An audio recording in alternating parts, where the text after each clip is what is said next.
Halo, assalamualaikum warahmatullahi wabarakatuh. Kabajamoo fi jaallatamoo hordoftoota Ajji Entertainment hundumti keessanuu yooyyaa ashama harka fuune isiniin jedha. Baga nagaan gara chaayinaala Ajji Entertainmentiitti dhuftanii.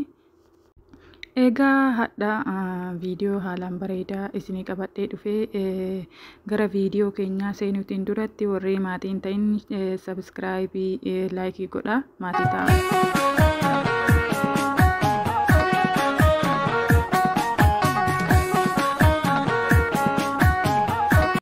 Egaa jaallatamoo fi kabajamoo hordoftoota xiyyaa viidiyoo hadha isinii qabadhee dhufee waa'ee Ajjiitiif waa'ee Caaltuutii jechuudha. Egaa waa'ee Caaltuutii fi waa'ee Ajjii maal qabattee dhuftee jechuun keessan hin oolu. Waa'een Caaltuutiif waa'ee Ajjii. Egaa akkuma beektan dura Ajjiin nama badaa hedduu namni jibbu ture, namni baay'een balaaleffataa ture. Amma garuu haala isa irraa jijjiiramee haala biraa nutti agarsiisaara jechuudha. Haalli inni yeroo ammaa nutti agarsiisaa jiru dhugumaan haala abbaa manaa maal akka ta'e kan inni nutti agarsiisaa jiru. Akkasumas kabajaa abbaan manaa haadha manaa isaatii qabu, akkasumas kabajaa abbaan manaa ilmoo fi maatii isaatii qabudha kan inni nutti agarsiisaa jiru yeroo ammaa kana. Hedduu baay'ee namatti tola jechuudha. Hojii Ajjii kanarraa dhiironni keenya waa baay'ee barachuu danda'u. Hoo isa ka hordofan ta'e namni isa hordofaa jiru waa baay'ee irraa barachuu danda'a jedhee yaada. Wanti isaan irraa baratanillee namni tokko yeroo fayyaa qabu yookiin yeroo mallaqa qabu qofa utuu hin ta'in kan jaalatamuu qabu. Ajjiin amma yeroo Caaltuun nagaa turtetti yaani wallolanii turan jechuudha. Addaan deemanii turanii akkuma beektaa akkuma hundi keenya iyyuu beeknu. Yeroo ammaa kana garuu itti dhufee yeroo isiin deetteetti ilmoo ofii qabatee ilmoo ofii hammatee gammadee haala kanarratti argama. Wanti inni amma godhaa jiru haala hundumaa keessatti ilmoo ofiitiifis jedhee yookiin haadha manaa ofiitiifis jedhee akka isiin jabaattu wanti amma haalli inni amma irra jiru kun jechuudha. Hedduu takka nama gammachiisa. Maaliif hoo jettan maaltu sii barbaachisaa, nyaanni maaltu sii barbaachisaa jedhee kunuunsaa jira jechuudha yeroo kanatti. Namni baay'een dhiirota keenyarraa wanti mul'atu wanti akkanaa mana keessa wal deebi'anii yoo dalagan yookiin akka gadhummaa wayiitti ilaaluu danda'ani. Garuu wanti amma yeroo kana inni hojjetaa jiru Caaltuun haadha ofii bira hin jirtu, abbaa ofii bira hin jirtu, obboleettiin bira hin jirtu. Sa'aatii kanatti ka obboleettiis abbaas haadhas ta'uufis Ajjiidha jechuudha. Maaliif hoo jettanii biyya ormaa keessa jiranii isaanii biyya ormaa keessa jiraachuu baatan jechuudha. Jaartii ofii akkanatti kunuunsuun baay'ee barbaachisaadha jechuudha. Maaliif yeroo isiin deesse keessattuu jechuudha.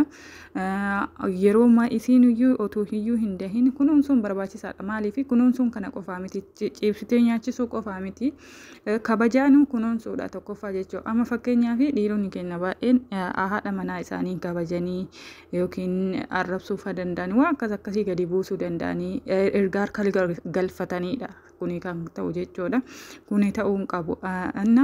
Ajjiin barumsa baay'ee dabarsaara jechuudha.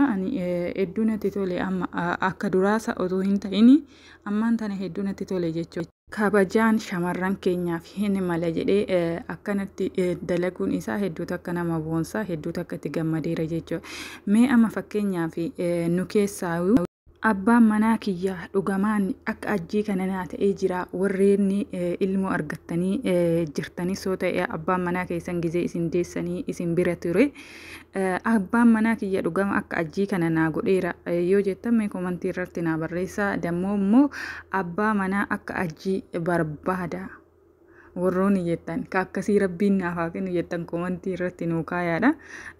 Warroonni immoo Ajjiin hin fakkeessaa yaani fakkeessullee wanti kun barumsa guddaa dabarsaara dhugaa ani natti tolee jira. Hin fakkeessa jettanillee mee komantii irra naa kaa. Warroonni isinitti Ajjiin hin tolle haalli hojii isaa kun Ajjii isinitti hin tolle jechuudha.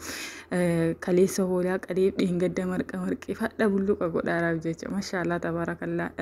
Yaaduun isaatu baay'ee tokko nama wanna jedha jechuudha. Kan na dhibe tokko immoo faayooni. Saalooniin teessi immoo akkamiidha wanti naan galle tokko jechuudha. yeroo tokko tokko hin dhufti yeroo tokko tokko immoo hin wanna jetti jechuudha. Amma fakkeenyaaf bakkee hojii yoo jiraatte akkami bakkee hojiitti dhuftee viidiyoo dalagdii na dhiba dhugaa rabbii hin beekne bakkee kanatti naaf hin galle jechuudha. Dhugama ajjiin caaltuu kunuunsuu fi akkana moo yookiin viidiyoo dalaguuf akkanaaf bakkee sanitti naaf hin galle. Inna akkas isiniin jedha. Hundaafuu galatoomi jennaan maalii fi barumsa guddaa nu dabarsaa jira jechuudha. Haala hundumaa keessa gizee rakkitti godheettees nutti agarsiisus barumsa guddaa yookiin abbaa manaa yookiin ijoollee teennatan biraatii barumsa guddaa dabarsaarra jedhee yaada. Akkasuma immoo shamarran keenya haala hundumaa keessatti qaaliidha. Abbaan manaa kiyya ajjiin kana naa godhee kana godhee fi caaltuudha isin atillee kana gochuu qabda jettanii abbaa manaa keessa irratti caanaan godhina isiniin jedha. Haala hundumaa keessatti waan dhageeffattaniif hedduu takka galatoomaa. Warroonni chaanala kanaa fi haaraa taatan maatiin muftaa sabiskiraayibii godhaa. Viidiyoo ani guyyaadhaan gadhiisu akkasiin bira ga'uu fi viidiyoo bashannansiisoo fi buhaarsollees gadhiisuu danda'a waan ta'eef kanaafuu sabiskiraayibii godha maatii ta'a isiniin jedha. Waan nafaana turtanii waan dhageeffattanii hedduu takka isin galatoomfadha hedduu takka isin jaaladha maatii kiyya hundumti keessanuu yeroo gaarii qabaadha isiniin jedha.